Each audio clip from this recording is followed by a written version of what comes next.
Continuing with pirkei avos. So we last discussed the Mishnah here. It says, "Yehi beis chabeis v'al chachamim." Your house should be a meeting place for Talmidei Chachamim. V'havi misavek v'yafar ragleim. You should become dusty in the dust of their feet. V'havi shoyse b'tzoma es devrehem. And you should drink their words with thirst. So, a couple of final points on this Mishnah. So we spoke about the importance of making your house a place of Torah. It can be a beis vad chachamim, a place of meeting on many levels. It can mean, in the simplest sense, this is a place you're bringing Talmidei Chachamim into your house, hosting shiurim, hosting meetings that Talmidei Chachamim will gather to.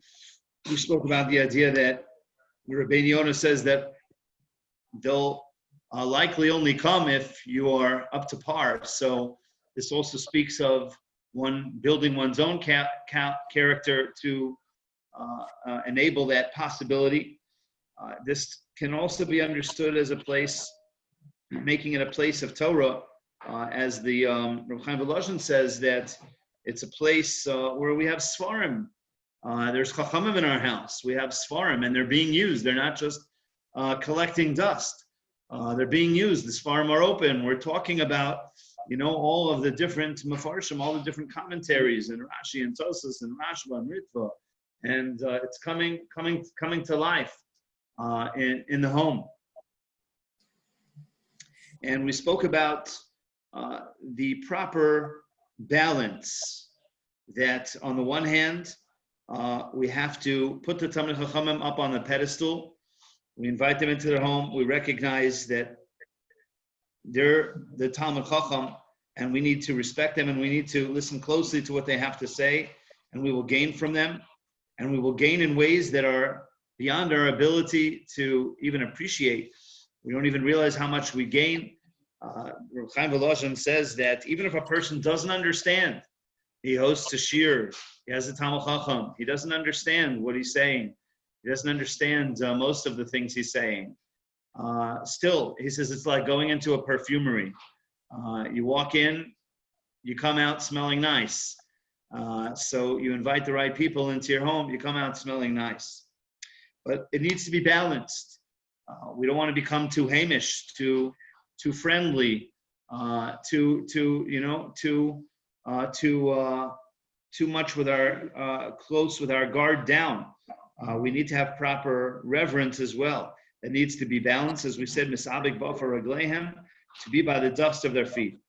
So let's talk about the final clause here. V'havi shosa b'tzama es devreihem.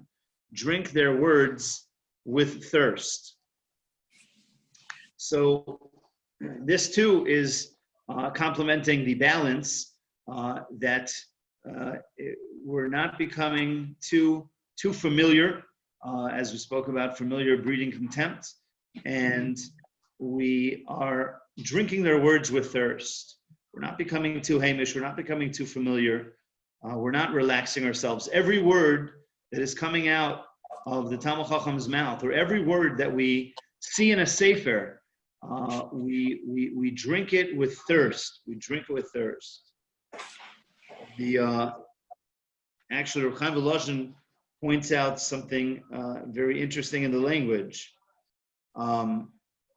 He says that it doesn't say that you should drink the words of Torah like someone who is thirsty, but you should drink it with thirst. And he says it means that even as you're drinking, it's causing thirst. He says it's like drinking salty water. And as you're drinking it, it's making you thirstier. And the more Torah you're getting, the more thirst you're having for more. That's how it should be. It's very important. When we hear something, we hear a Dvar Torah. I heard that already. I know the Parsha. I heard that Dvar Torah. I learned that Gemara already. No. We should be drinking it with thirst. Even if we know it basically, listen, we'll hear it slightly different, a little bit of a different perspective, a little bit of a different nuance, another layer to the meaning. And that will almost always happen. Occasionally, it's the exact same.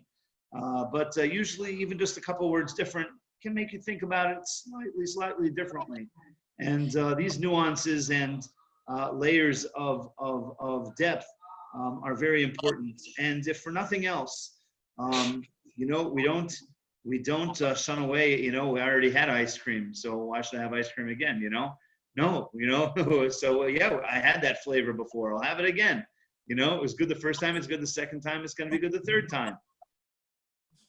So we should be thinking about that in terms of Torah too. It's an extremely important attitude because it's about not having arrogance, and it's about acting with humility. When we think, I heard that, if somebody tells you something and you say, I knew that already. How do you think it makes them feel? And how do you think you come off? Rather just appreciate every diamond is a good diamond. Every ice cream is a good ice cream. It's all delicious. It's all wonderful. It's all precious. And we just hearing it, it's even if you already knew it, but hearing it again, that also makes an impression on you, even if it's not a new understanding. The Mesilas Yesharim writes that everything I'm telling you is not new, but when we hear things over and over, it becomes more ingrained. And, maybe it's something to think about. Why did I have to hear about this now? Maybe Hashem is sending me a message. Who knows? Who knows what's going on? So there's a lot of levels that this can be understood with. Rav Hutner explains that we can understand this in light of a very interesting halacha. We always make a bracha on food or drinks before we have them. We're not allowed to have benefit from this world without making a bracha first. It's a very interesting halacha when it comes to water. Water is something which is very unique. It doesn't really have its own flavor. It's not like, a cup of coffee, a cup of soda, an ice cream. So it tastes good. Even if you're full, you could be full, but you could still have room for your ice cream, right? Because it's the taste, But if you're full in the sense of drinking and you're not thirsty, the water doesn't do anything. It has no taste. And the halacha is that you do not make a bracha on water the only time you may, unless you are thirsty. You don't make a bracha if you're not thirsty. For example, a person is not thirsty at all. They're taking a little bit of water to help some medicine go down. Or a person is choking, and they're not thirsty. They're just doing it for that. So you don't need to make a bracha. You don't make a bracha in such circumstances. So water is something which is unique, that you only make a bracha when you're thirsty for it. So when the Mishnah is telling us to drink it with thirst, so it can be understood in this light, says Rav Hutner, that it should be, you only get the maximum benefit of Torah when you're drinking it with thirst. Just like you only get the maximum benefit of water and we know Torah is compared to water, when you drink it with thirst, so too Torah we only gain maximum benefit only when we are drinking it with thirst, when it's something that we want to hear.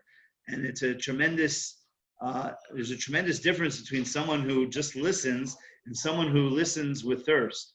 And they want to know it and they want more. It's a whole different way of learning. It's a whole different appreciation.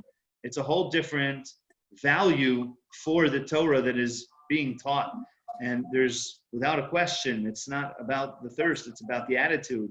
And it will be, that attitude of thirst is one which the Torah that is being learned will be a much more meaningful Torah. It will be a much more impactful Torah.